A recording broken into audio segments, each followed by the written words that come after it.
Yesu nashimwe cyane, ndabashuje mwese aho muherereye hose.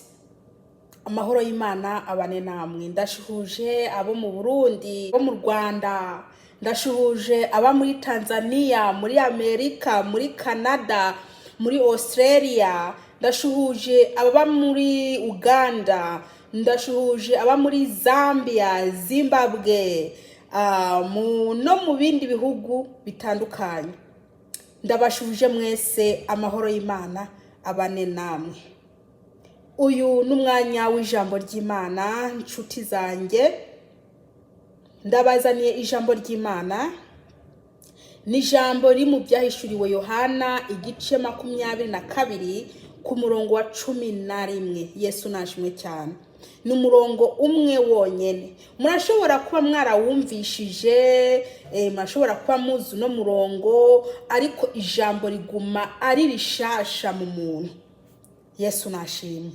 Ijambo ntago ryigira ritagarante, ijambo riguma ari rishasha. Yesu nashimye. Iri rero bibaye byiza ko mwongera mukaryumva nimba mwarigeze kuryumva. Haleluya. Ndakwinginze mukobwa, nkaba nkwinginze musore, nkaba nkwinginze mu papa, nawe mu mama.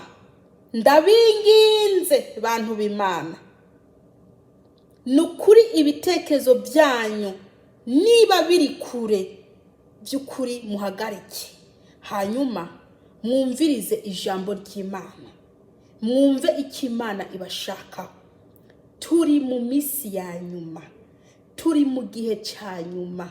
Buri muntu yarakwiye gushaka Imana bigishoboka kibonwa. Haleluya. Umuntu ntabwo yarakwiye kudamarara mu by'isi, kubera ko iby'isi bizashirana n'isi. Haleluya. Ibi by'isi mubona bizashirana n'isi. Rero ibyo bintu by'isi ntibibatwara umwanya ngo bibabuze ubugingo budashira. Nimushake ubwami bw'Imana. Nimushake ubwami bw'Imana. Nibyo Imana yo mu ijuru ibashakaho. Haleluya. Dusenge Imana hanyuma tubandanye. Uwera Mana nyene icyubahiro, ndagushimiye ko uyu mwanya kandi wongeye untijije ngo nasame nawe uburire ubwoko bwawe. Ndakwinginze Data wa twese, ungirire neza uburire ubwoko bwawe kuko n'ubwawe. Haleluya. Ndakwinginze Mwami, umwuka wera ambeho kugira ngo Yesu Kristo aherekeze ano magambo. Uruwera Data, uruwera. Ndasengeye uno mukobwa, nkabasengeye n'uyu musore, nkabasengeye n'uyu mumama hamwe n'uyu mupapa. Ndakwinginze Yesu Kristo ubagire neza, ubane nabo. Haleluya. Mana, ubahe iby'imitima yabo yifuza, cyane cyane iherezo ryiza. Urakoze Data wa twese, ni mu izina ryawe Yesu Kristo. Amen. Reka dusome ijambo ry'Imana ntidutinde. Subiremwo. Ni mu byahishuriwe Yohana igice 22 ku murongo wa 11. Yesu nashimwe. Dusome mu izina rya Yesu. Ugabitanya nashishikare agabitanye. Uwanduye mu mutima nashishikare yandure. Ugororotse nashishikare agororoke. Uwera nashishikare yezwe. Sinzi ko ino jambo muri kumaryumva. Yesu nashimwe cyane. Ugabitanya nashishikare agabitanye. Murashobora kuba mwiyumvira ni kubera kino jambo rivuze ngo ugabitanye nashishikare agabitanye. Buriya mwene Data, buriya nibwo bwa mbere woba wumvishije ijambo rikubwira ngo tandukana n'ibibi? Ese by'ukuri nta handi urumva ijambo ry'Imana rivuga ibyo uri murakora ukabyirengagiza, ukirengagiza ijambo ry'Imana, ukirengagiza iby'ijambo rikubwiye, kandi ari ukuri. Noneho uyu munsi ijambo rivuze riti ugabitanya nashishikare agabitanya, umurozi nashishikare aruga, umupfumu nashishikare akora ako kazi ke,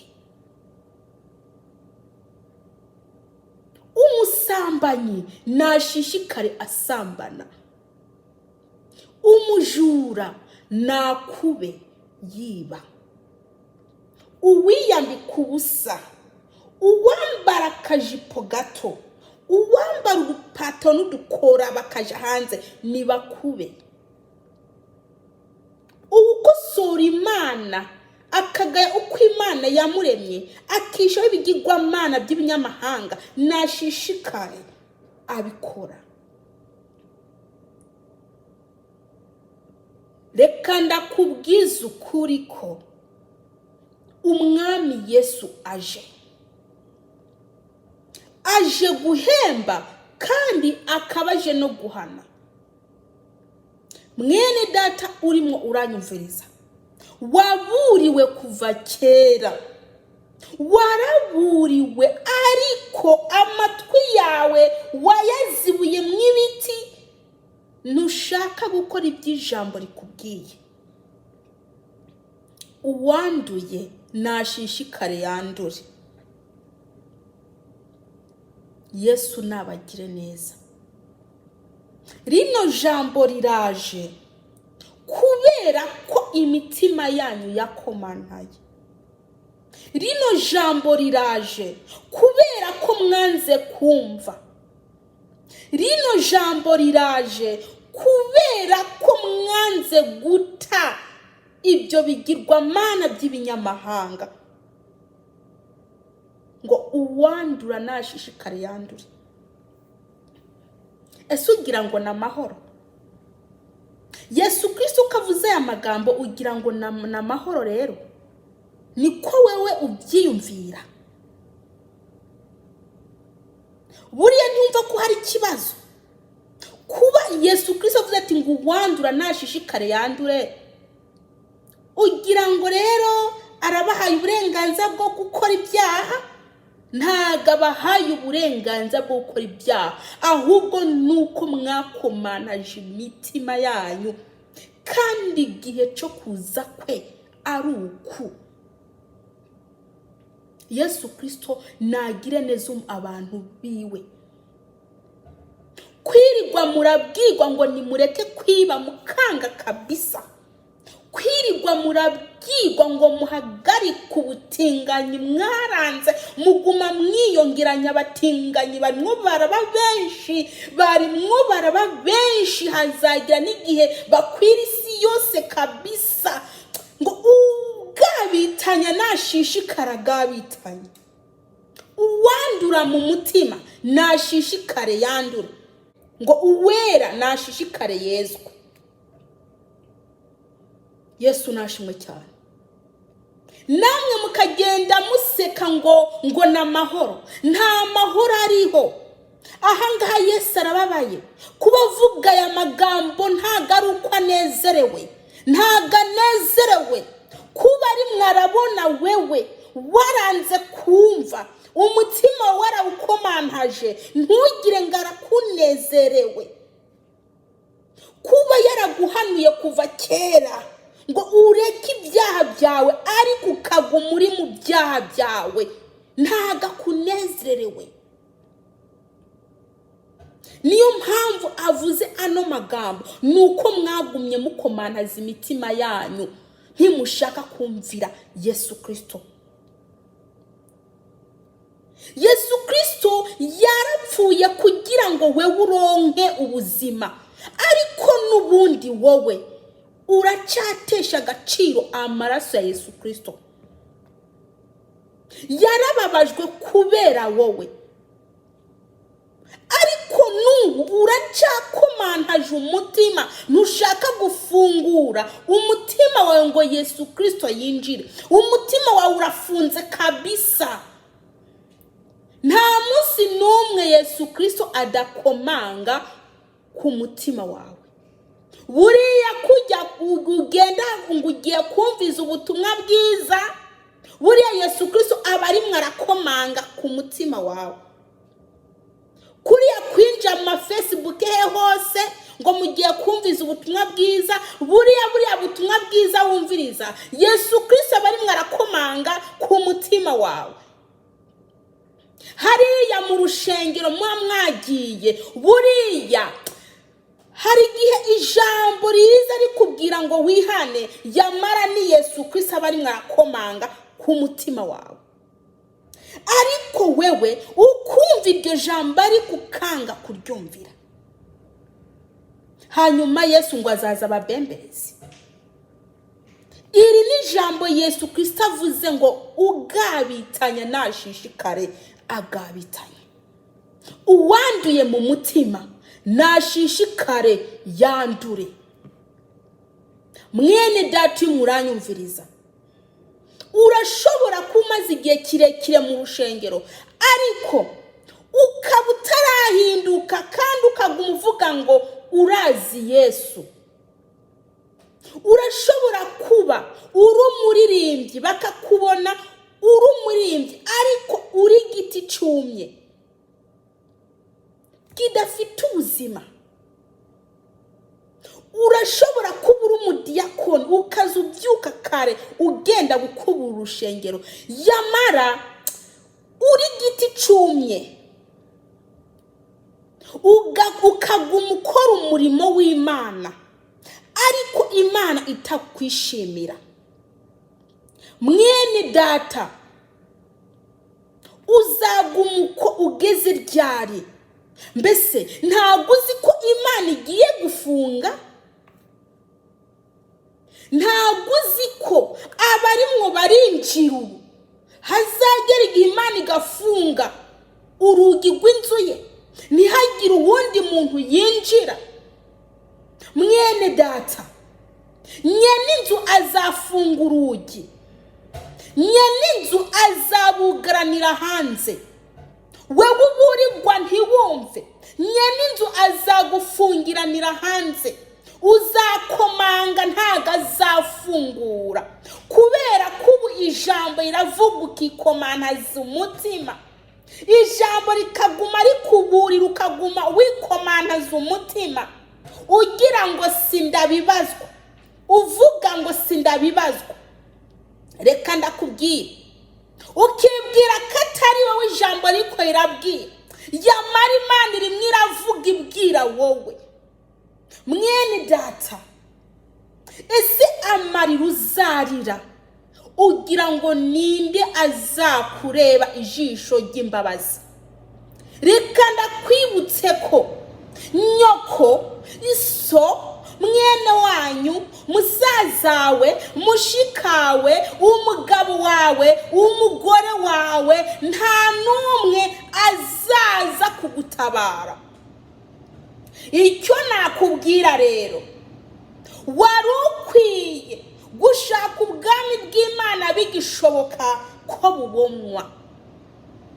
Wewe ubwawe ufata umwanzuro ushake uwo Yesu Kristo, wewe ubwawe ugenda umushake hakiri kare, kubera ko amaze kuvuga ngo ugabitanya nashishikara agabita.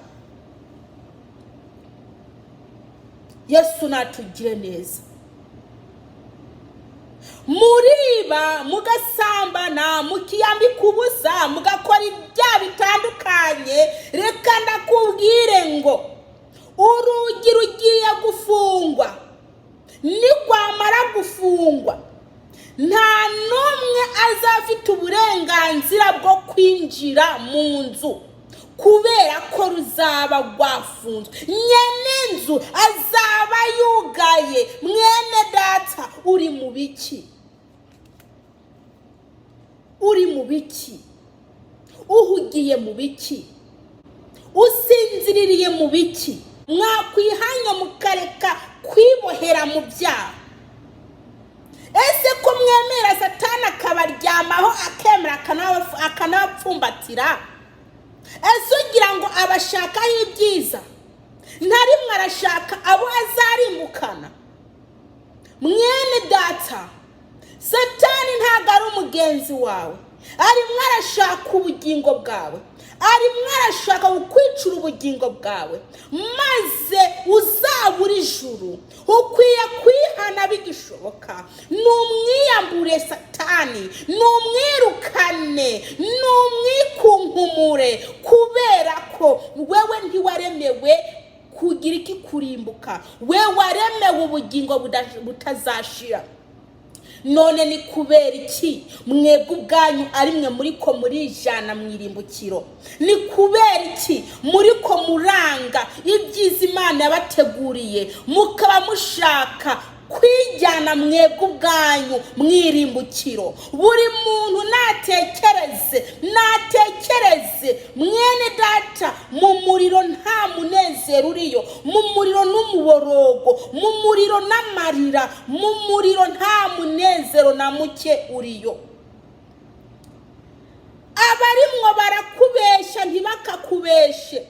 Buri muntu ku gatwe ke azabazwa ku gatwe ke, umugabo azabazwa ku gatwe ke, umugore wawe nuko, umukobwa wawe nuko, na musaza wawe nuko, na pasiteri wawe nuko azabazwa ku gatwe ke. None mwene data, ikubera iki muja mu rushengero mugiye kureba pasiteri, hakuja mu rushengero mutwawe no kureba cyangwa se mujyanywe no kureba Kristo? Ntabwo mujanwa no kureba Imana, mugenda kureba ukuntu abantu baririmba, mbese uyu munsi nde yigisha ijambo ry'Imana, uriya muntu ntabwo yigisha neza, uriya ndamukunda. Reka ndakubwire, wewe ikiba kikujanye mu rushengero ntabwo ari ukureba abigisha neza n'abigisha nabi. Ikiba kikujanye mu rushengero ntabwo ari ukureba abaririmba neza n'abaririmba nabi. Ikiba kikujanye mu rushengero ntabwo ari ukureba ukuntu bahakorofye n'ukuntu batunganije intebe. Ntabwo ari byo biba byakujanyeyo. Ubagiye mu rushengero kureba Imana yo mu ijuru. Ni mwihane by'ukuri mwitwe abakristo nyakuri, kubera ko Yesu Kristo niyaza azaza gutwara abiwe. Mwene data, fata iryo jambo ritekerezeho. Ese uri uwiwe? Mubo azaza kujana urimwo? Ese woba ubaye mu buzima akeneye? Ese woba usa nk'uko ashaka cyangwa nawe waramwihakanye? Nimba uzi ko wamwihakanye, umviriza, nutunganye ibidatunganije biri muri wewe. Yesu nashimwe cyane. Buri muntu amenye ko azabazwa ku gatwe ke. Mukobwa uri muranyumviriza, uwo nguwo witwa ngo ni nyoko ntabwo azabazwa ibyawe, wewe ubwawe uzabazwa ku gatwe kawe.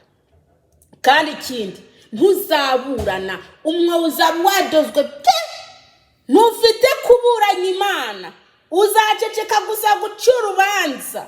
Mwene data, ese wakwihanye ukamaramaza? Wakwihanye ukaba umukristo nyakuri kugira ngo ntuzurimbuke? Buri muntu arazi uko ahagaze, buri muntu arazi uko asa. Niba uzi ko muri wewe bitagenda neza, ni wihane, kubera ko Yesu Kristo araje gutwara umugeni. Yesu Kristo aje gutwara be. Yesu Kristo aje gutwara itorero. Ese wowe uri itorero rya Kristo cyangwa nturi itorero rya Kristo? Haleluya. Woba uri itorero rya Kristo cyangwa ntabwo uri umwe mu itorero rya Kristo? Niba utari umwe mu itorero rya Kristo, wari ukwiye kugwanira no kwitwa itorero rya Kristo. Yesu nashimwe cyane. Buri muntu arazi uko ari mwaragenda. Mwene data, niwe uzi ukuntu muragenda. Mugenzi wawe ntabyazi, n'umugabo wawe ntabyazi. Urashobora kuba wibye ntabimenye, urashobora kuba kamufuye amafaranga ye ntabimenye, agaheruka guha amafaranga ugende guhaha ukamufura amafaranga ye ugahaha ayasigaye ukayabika. Aho ngo ntabwo umugabo wawe yamenya ko uri umujura. Wewe rero ni we uzi uko uhagaze. Kandi rero abagore murafite ingeso yo kwiba abagabo banyu. Ese reka ndakubaza, kuri muriba umugabo wawe yaguha amafaranga ngo uje guhaha ayasigaye ukamufura, ese ugira ngo Imana ntikirakureba? Imbere y'Imana uri umujura kandi umugabo wawe ntabyazi. Reka ndakubwire mwene data, ibintu byose bihishijwe bizaje hagaragara. Ibintu byose bikorerwa mu misho Imana izabishira hagaragara. Ikintu cyose uzi kuri kurakora wishije uramenya Imana izagushira hagaragara. Rero niba uzi ko wiba umugabo wawe wari ukwiye kwihana. Abagore muritwaza ngo nta mafaranga ampaye guhaha, nta nubwo yampaye isabune, ati yandi nabitse. Wabitse cyo waribye? Waramubwiye se ko yarayasigaye? Waramubwiye cyangwa se waramusabye ayaguhereze? Mwene data reka ndakubwira, utwo tuntu muvuga ngo ni duto nitwo tuzabarimbura. Uramenya gutwara ikintu utagisabye uba wibye. Gutwara ikintu cyari cyo cyose utagisabye nyene cyo uba wibye. Haleluya. Ni nkuko umugabo atakora ikintu atabye umugore. Nimwige kuba mu buzima bwa Gikristo, ntimube mu buzima bwa gipagani. Bene data, mumenye ko ibyo byose mukorera mu mpisho bizashigwa ahabona. Yesu nabagiye neza. Tugiye gusenga Imana. Data wa twese uri mu ijuru, ndagushimiye ndaguhimbaje. Ndagushima ko aya magambo ushikirije. Mana ndakwinginza agira ikimazi mu mitima y'abantu. Ni mu izina rya Yesu Kristo. Amen. Imana yo mu ijuru nibahe gukiranuka rwose.